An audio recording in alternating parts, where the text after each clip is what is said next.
Now, entabula ey'okusatu tuyina ebijanjalo bye tukozesa. The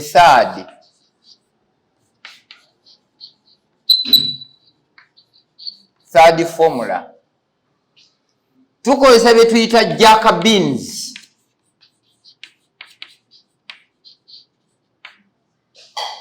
Semuye. Jaka beans. Bye bine ebijanjalo gaba ganene geeru. Then ne tubeera ne mukuna. This is lab.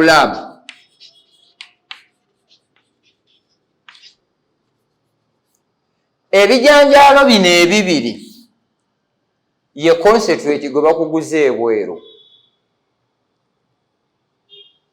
Ono jaka bean bibeera bya white ganene. Then mukuna kiba kitonotono naye nga kirimu olubrown. Kino kiranda. Ate ono jaka bean kiringa kijanjalo bye mugamba mbu bya basezi.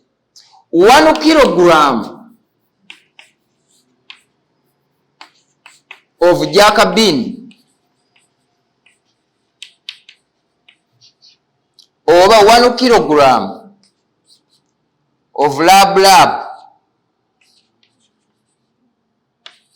bitabula 10 kilograms of broken maize.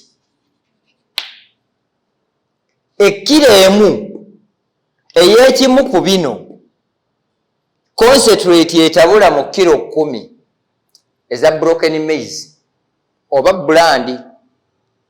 Now make sure nti ebijanjalo bino bw'oba obirina sooka obisekule pound them. Bw'omala okubisekula bisiikeko si mu butto ng'asiika ebinyeebwa oba emberenge. Bwe biba bitandise okukyusa kkala ne bifuukamu olwa yellow, they are ready. Bitwale ku kyuma babikube bakutabulire mu broken maize. Muno oyongeramu just ebintu bibiri byokka. Tugattamu calcium na salt. Ebirala togattamu. Eno y'entabula ey'okusatu. Tukozesa jaka bean bye tuyita semuye oba mukuna bye tuyita lab. Mu kilo 10 zitabula kilo 10. Ekilo emu etabula kilo 10. Mu kilo 10 tuteekamu kilo 10 ne tuteekamu calcium ekilo 5 ne tuteekamu omunnyo ekilo emu. Buli kika kya nkoko, it is the same formula. Totagala na birala. Totagala na birala. Kubanga nze kyenoonya obudde bw'ompango nnoonya mba njagala ofune kye weetaaga ofuna. This is the third formula ey'okutabula emmere y'enkoko. Kati tugenda ku yakuna, fourth. Now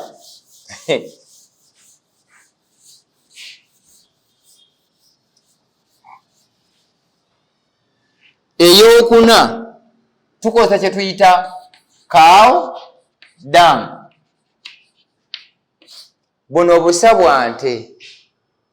Naye buno tuwa nkoko ezibiika layers of 4 months. Tukola tutya? Omulundi ogusooka first time nga tugenda okukozesa obusa, tuddira concentrate 3/4 of the concentrate ne tugattamu a quarter of the cow dung. bwegwamu second phase tuddira concentrate ne tuddira half of the concentrate ne tugattamu half of the cow dung. The third phase, concentrate tuteekamu quarter, obusa ne tuteekamu 3 quarters. Lwaki tukikola tuti? We change gradually. Naye bw'onookikyusa omulundi ogumu n'okijja ku concentrate n'ozikuba butereevu mu busa, zigenda kusala, tezijja kuddamu kubiika. Now, ekilo 10 of the cow dung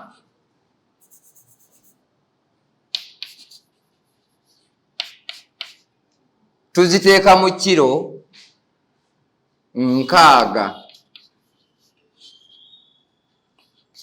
of brand.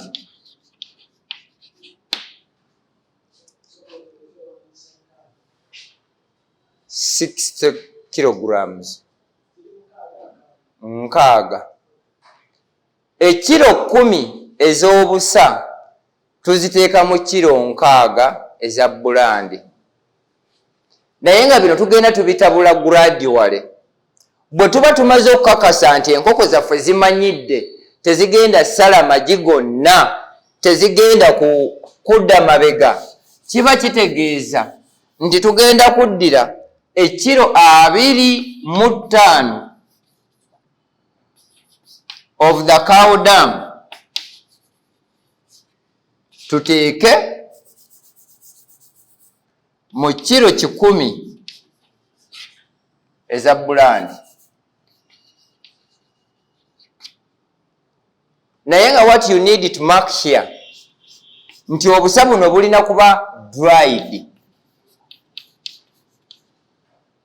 Bw'oba omaze okubukaza then busiikeko ng'amalwa. Why? Ekitusiisa kugyamu bulwadde buli, tuggyemu enjoka ezirimu, tuggyemu ne kasasiro yenna. Bw'obusiika n'olaba nga bukyusizza kkala ne smell eri eweddemu, tabula mu mmere yaffe. You will be minimizing the costs of the concentrates here. Tombuuza nti broiler tugitabulira. Don't ask me about that. Tugambye nti eno entabula eno tutabulira ezo enkoko ezitandise okubiika. Naye nga tutabula gradually, tetubikyusa mulundi gumu. Ogenda oteekamu quarter, nozaamu half, nozaamu 3 quarters, then olyoka okikola omulundi gumu. Toyina kirala kye weetaaga. Ekyo ne kibanga nakyo tukiwunzise. Kubanga entabula y'emmere have been the major challenge to the farmers there. Kati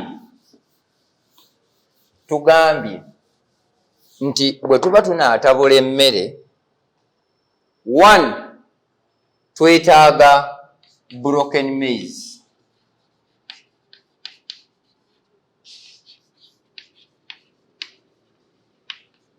Alternatively, bran. Number 2, cotton. Number 3, fish. Naye ng'eno yandibadde number 2. Number 4, shells. Number 5, sunflower. Number 6, soya.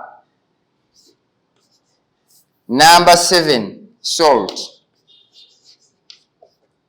These are the concentrates we normally use okutabula emmere y'enkoko. Kino kibeera substituted n'ebinazi.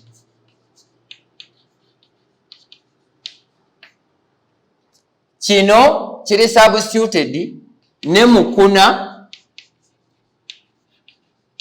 which is lab,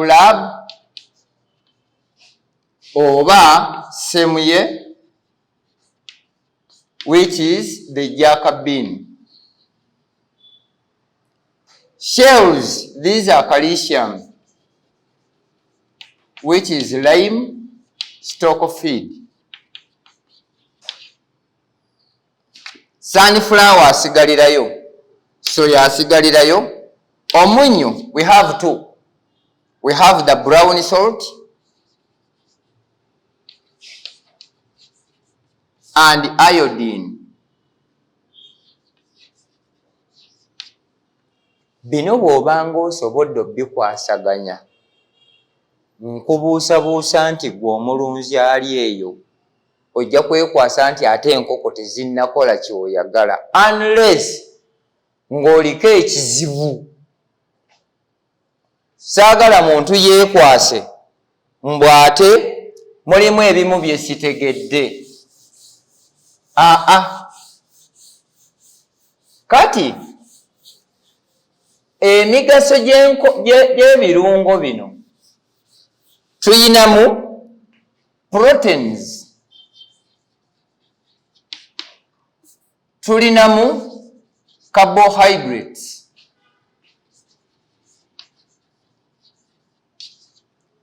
tulina fats, there is calcium. Kati bino byonna nga bw'obiraba bigwa mu birungo biri bye tuzze tumenyamenya. Bwe mubulamu calcium, koko zigenda kulemala, kye tuyita feed deficiency. Bwe mubulamu carbohydrates, enkoko tegenda kukula. Bwe mubulamu proteins, enkoko tejja kuzitowa. Now, mu bino byonna bye tuba tugamba nti tuyina okulunda, njagala yonna gy'oba oli. Sere bisinga nziramu okwebaza. Nina abali e Isirayiri abalaba vidiyo zino, waliwo abali e UK zino nga baziraba, eri abali e Russia, eri abali e Dubai, eri abali e Nigeria, eriyo n'abali mu Uganda muno, eri abali e Zimbabwe, eri abali e California, eri abali e Canada, eri abali e Montreal, San Jose. Abo bonna gye muli nga mulaba vidiyo zino ezaffe, tugambye it is living agriculture.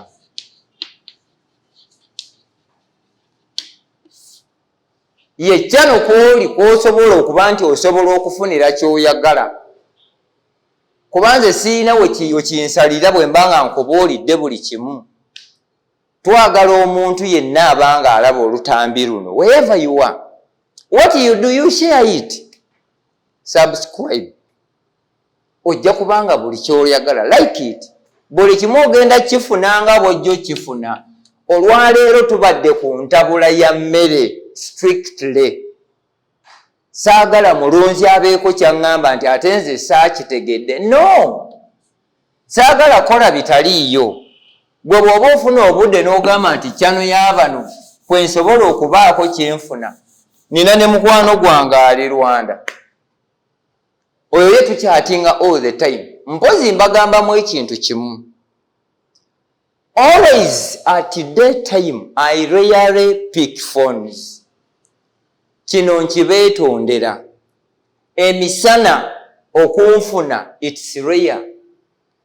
So if you pick my number, send a text message, nja kukubira.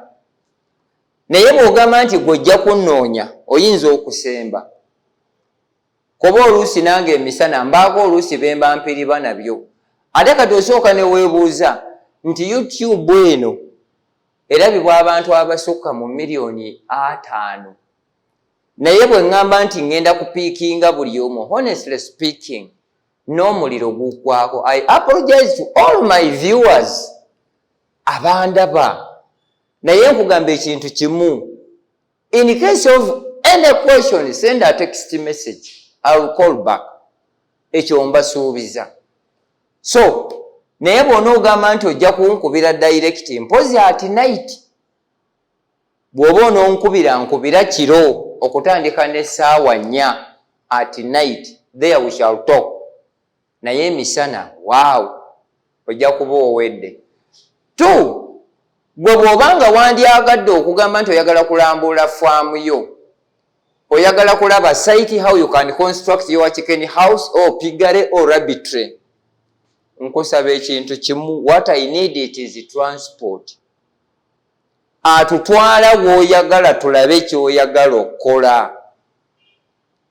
Waliwo omwami omu, let me be open, kwali yantwala gye yantwala, even the transport yamulema okuraisinga, naye nga namala obudde bwange, instead of being my office I attend to my clients, ne tuvuga ne tugenda.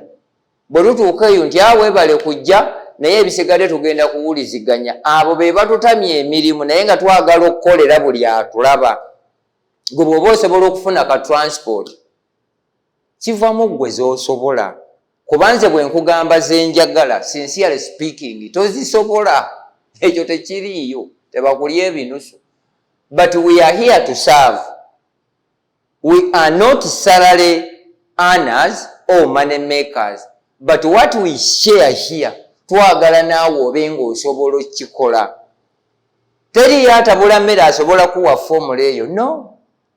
Teri. Naye abamu bagenda babaguza maize brand ng'alimu ebikongolire, enkoko ne zifa. Mbajjukiza, tuli ku living agriculture, amannya nze Isa, Luigare Bakibinga. Ne mukama wange ali ku kamera okukuweereza bino byonna, Brian Mutebi yabikukasukira eyo. Bw'okuba essimu n'olaba nga sikutte, eyiye ebeerako. Just call him or send him a text message. Yayina engeri gy'asobola okunfunamu. Naye nze ŋŋanze oyinza okusemba. Mayisaagala kulimba. I'm not here to say what you want. Saagala kugamba bigenda kukyamuukiriza. Naye bw'ofuna eyiye, that means nti ojja kunfuna. Naye neyange ebeerako. But what I say and what I'm saying, please, always nze okunfuna ntandika na ssaawa 4. That's 10 PM paka ku ssaawa 12 ez'okumakya. This is the right time you can raise me. Naye bw'onoolowooza nti ononkubira emisana, wow, kuba ojja kubira ne Brian akugambe nti ali mu studio, ali mu birala. Ayinza okuba nga tajja kukwata, but this time, at least on my side, mba very safe. Living agriculture, this is the tube or the channel. Kw'olina okufunira buli bye weetaaga. Bwe kuba kulonda nkoko, buli kika kya nkoko. Bwe kuba kulonda bumyu. Bwe kuba kulonda mbizzi. I don't apologize okwogera ku mbizzi olw'okuba nti I'm called Isa. Lino linnya. Naye bwe kibanga kiri mu treatment, I'm entitled okujjanjaba embizzi. Kyesikola kimu kugirya. Ekyo kye mbagamba abandaba. Mulimu abali e Saudi. Gamba, laba akasajja akasiraamu koogera ku mbizzi. Njagala tubeere very clear about this. Ne Kulaani yonnyini etugamba nti bw'ogisanga nga yeetagitaase, ereme kufa mu maaso go. Kati nze bwe kibanga I'm trained to be a veterinary officer, sikiŋŋaana kugijjanjaba. Kyesikola kugirya. Naye okugijjanjaba, I do that. So, kino tokiwunzika nga tugamba nti ebikwatagana mu by'okulunda enkoko. Leero tukitutte mu ntabula ya mmere. tutabudde entabula esooka nga tukozesa mukene, tukozesa kotoni, tukozesa obusonko, tukozesa sunflower, ekyo ne tukimala. Entabula ey'okubiri nga tukozesa concentrate, Jubail, Hendrix, Wafi, New Science, Intraco, Kafika, Nuvita, Biyinzika, Yuga Chiki, n'ebirala byonna. All those are concentrates. Ne tuva ku ebyo ne tudda ku ntabula endala nga tukozesa jaka beans ne labulabu. Eyo nayo ntabula gwalina w'osobola okulima ebijanjalo ebyo bimukuna ne Semuye. Please plant them. Biri 100% perfect mu kuliisa enkoko n'ebisolo. Bwe tuba nga tuzze mu ntabula eno eyaffe eri ordinary tukozesa obusa bw'ente naye tutandika okuliisa enkoko zaffe nga zitandise okubiika ate tuzikyusa gradually. Bwe tunaabanga tutambula ffenna, I promise you ojja kusigala nga kye weetaaga ku ky'okulunda enkoko kijja kubanga tukitambulanga bwe tukitambula. Nziramu amannya bampita Yisa Bakibinga Luigare. These are my names. Gwe bw'oba oyagala okunfuna ebisigadde genda bugenzi ku YouTube noonya living agriculture ojja kundaba. Tobuuza bibuuzo birala. Mwe abali mu Kampala jangu mu New Tax Park. That's where I'm located. Eyo New Tax Park, it is room number 917 level 2. Awo ojja kunsanga naye nga the most kubira Mutebi. The number you see on that screen. Bw'oba osobodde okufuna eyange, send a text message either on WhatsApp oba YouTube soft. Tujja kubanga tutambula bulungi, tusisinkane lwe tuddako nga tuzze kutabula mmere ya mbizzi. Kama Katonda abankuumire. Thank you very much for watching Living Agriculture.